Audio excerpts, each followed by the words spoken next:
নমস্কাৰ সখীসকল, আপোনালোকক সকলে ভালে আছে নিশ্চয়। আজি এটা নতুন ভিডিঅ' লৈ আহিছোঁ। এতিয়া ৰাতিপুৱা 8টা বাজিল। মই গা পা ধুই ঘৰত পূজা দি একাপ চাহ খাম, মাত্ৰ খালি চাহ।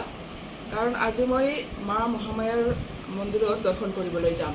আমি পৰিয়ালটো সকলোৱে মা মহামায়াৰ আশীৰ্বাদ ল'ম বুলি ভাবিছোঁ আজি। গতিকে আপোনালোকক দেখুৱাই থাকিম, ভিডিঅ'টো চাই থাকিব। অলপ পিছত আকৌ দেখুৱাম কেনেকৈ যাওঁ, কি কৰোঁ। ৰেডি হ'লোঁ, কাপোৰ পিন্ধি পেলাই।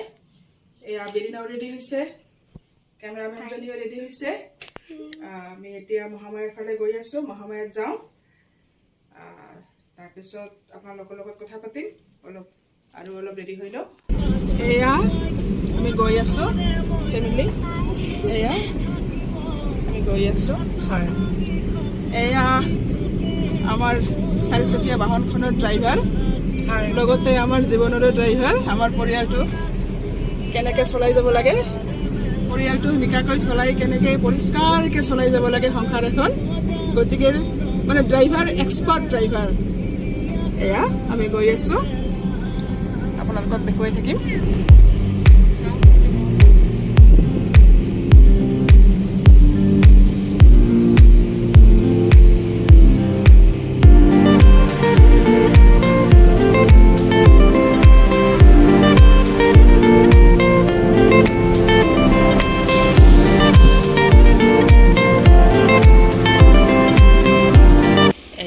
আমি মন্দিৰত আহি পালোঁ, চিৰিৰে উঠি আছোঁ আমি ওপৰলৈ। এইখিনি অলপ ভালেখিনি উঠিব লাগে প্ৰসাদ পানী লৈ। এয়া মন্দিৰৰ মূল তৰণ, আমি উঠি আহি আছোঁ এনেকৈ। এয়া প্ৰথমে গণেশ বাবাৰ আশীৰ্বাদ ল'লোঁ আমি ফুল এপাহ দি। আৰু এয়া মাৰ মন্দিৰ, এয়া মাৰ মেইন মন্দিৰটো। এয়া মা বিৰাজমান হৈ আছে, ইয়াতেই আমি পূজা দিম। প্ৰসাদখিনি দেউলৈ আগবঢ়াই দিব লাগিব। এয়া প্ৰসাদখিনি দিলোঁ।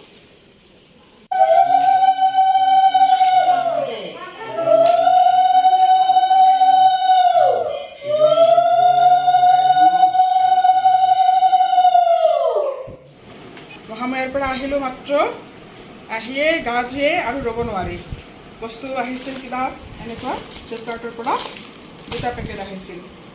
ইহঁতক আনবক্সিং কৰিব লাগে, গতিকে আৰু টাইম নাই। যাওঁতে থৈ গৈছোঁ, এতিয়া আহিয়ে এইখিনি খুলিম। এতিয়া চাওঁ কি আহিছে, চাওক আপোনালোকেও।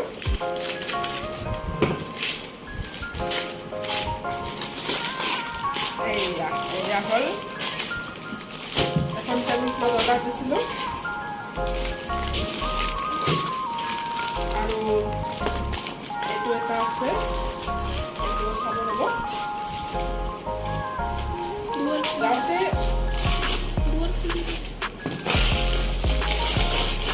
এইয়া হ'ল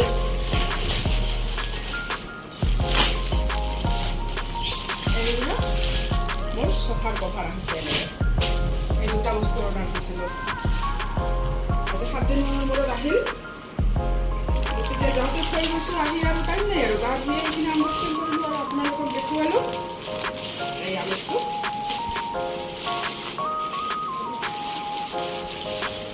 হেল্ল' ফ্ৰেণ্ডছ, মই আজি এটা এনেকুৱা ৰেচিপি বনাম। এইটোৱে মান কচু বুলি কয়, আমি মান কচু বুলি কওঁ। দীঘল দীঘল যে হয়, মই ইয়াতে কাটি লৈছোঁ কাৰণে মস্ত দীঘল হৈছে। ইয়াৰ পৰা এনেকৈ বন্দুক এডালৰ দৰে এনেকৈ কাটি লৈছোঁ, অলপ পাতল পাতলকৈ এনেকৈ কাটি লৈছোঁ। আৰু এইটো বনাবৰ কাৰণে মই ইয়াতে সৰিয়হ বটা লৈছোঁ, অলপ বেছিকৈ লাগে। এয়া জ্বলা হোৱাকৈ, যিহেতু কচু জ্বলা হোৱাকৈ অলপ শুকান জলকীয়া বাটি লৈছোঁ। আৰু এয়া অলপ খোৱা ভাত, মানে ভাত খোৱা চাউলখিনি অলপ হেৰি কৰি লৈছোঁ। মানে খুদকণ নাই কাৰণে এনেকৈ খুদৰ দৰে হৈছে। মানে এইটো খুদকণ থাকিলে খুদকণেৰে হৈ যায়, কিন্তু খুদকণ নাই কাৰণে মই গ্ৰাইণ্ডাৰত অলপ হেৰি কৰি এনেকৈ খুদ বনাই লৈছোঁ। এইখিনি মই বনাম। আৰু এয়া খোৱা চ'দা দি পেলাই খাৰ বনাম। আৰু কেনেকৈ বনাম আপোনালোকক দেখুৱাম বাৰু। ইয়াতে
গলি যাব এতিয়া।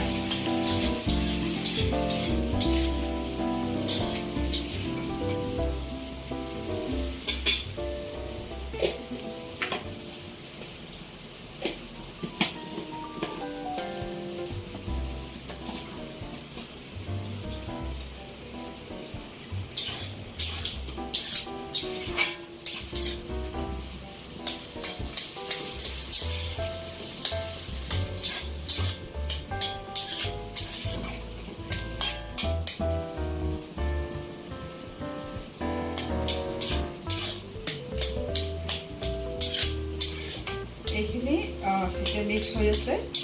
ছ'ডাখিনি দিয়াৰ কাৰণে এইখিনি সোনকালে গলি যাব তাৰমানে, আৰু মই গলি যোৱাটোৱে বিচাৰোঁ। ছ'ডা সোনকালে নিদিলে এইখিনি সোনকালে গলি নাযায়।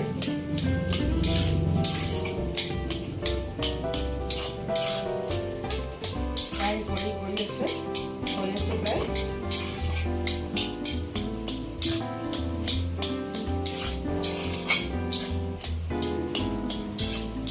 ৰান্ধোতে বেছি সময় নালাগে, অলপ সময়ৰ দৰকাৰ। এইটো মই এই আঞ্জাখন খাই মস্ত ভাল পাওঁ, আৰু এনেও ভাদৰ মাহত গ'লে এই মান কচুৰ খাৰ খাব লাগে, মানে প্ৰবাদ আছে মান কচুৰ খাৰ খাব লাগে। গতিকে ভাদ মাহত এনেকৈ মান কচুৰ খাৰ বনোৱা হয় জেনেৰেলি আমাৰ ঘৰত। মায়ে শিকাইছে এনেকৈ বনাবলৈ, মই এনেকৈ বনাওঁ। এতিয়া ইয়াতে মই এইটো প্ৰায় গলেই এনেকুৱা হৈছে, চাওক ভাঙি চিঙি গ'ল, প্ৰায় এনেকুৱা হ'ল। এইখিনি হৈ গ'ল। ইয়াত মই এইখিনি দি দিলোঁ, ফুটকণকেইটা মানে চাউলৰ গুড়িকেইটা, আৰু জলকীয়াটো দি দিলোঁ। অলপ জ্বলা নহ'লে খাৰ খাই ভাল নালাগে, তাৰমানে জ্বলা হ'লে খাব ভাল।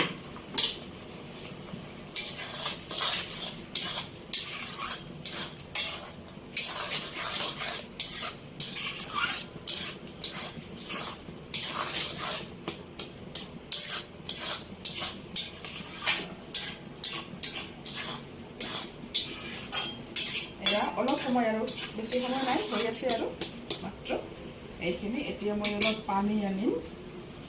এইখিনি মই গ্ৰাইণ্ডাৰটোত পানী এনেকৈ থৈ দিছোঁ, মানে এইটো ধোৱাও হৈ যাব, পানীখিনি দিয়াও হৈ যাব তাৰমানে। এইটো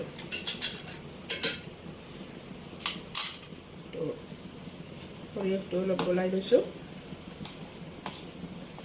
সৰিয়হ আৰু নহৰু বটা, ইয়াতে অলপ নহৰু দুটামান ডাঙৰ চাইজৰে প্ৰায়, আৰু সৰিয়হ ভালেখিনি ইয়াতে। এইখিনি মই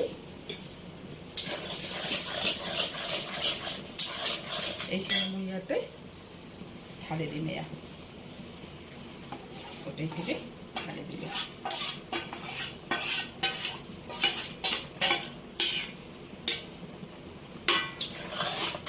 লগতে মই পানী দিলোঁ।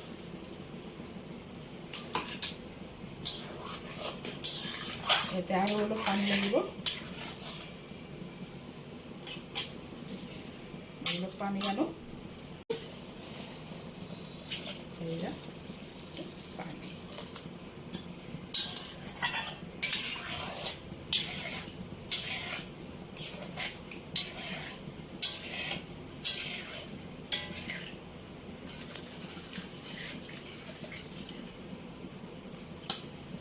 আৰু অলপ পানী দিওঁ।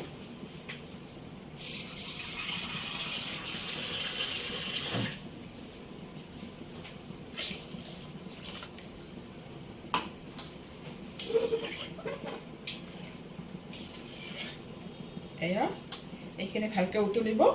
উতলিলে অলপ পানী কমি আহিব, অলপ ঠিক হ'ব। এতিয়া পাতল হৈছে, পাতল হৈ আছে, অলপ ঠিক হ'ব, ধুনীয়াকৈ এটা উতল আহিব, তাৰপিছত নমাই থ'ম। এইটো গৰমে গৰমে তেনেকৈ খালে নাখায় জেনেৰেলি, আমি অলপ ঠাণ্ডা হ'লেহে খাওঁ। গতিকে যদি দুপৰীয়া খাব লাগে ভাতৰ লগত, তেতিয়া ৰাতিপুৱাতে বনাই থওঁ এনেকৈ, যাতে ঠাণ্ডা হয় খাবৰ সময়ত।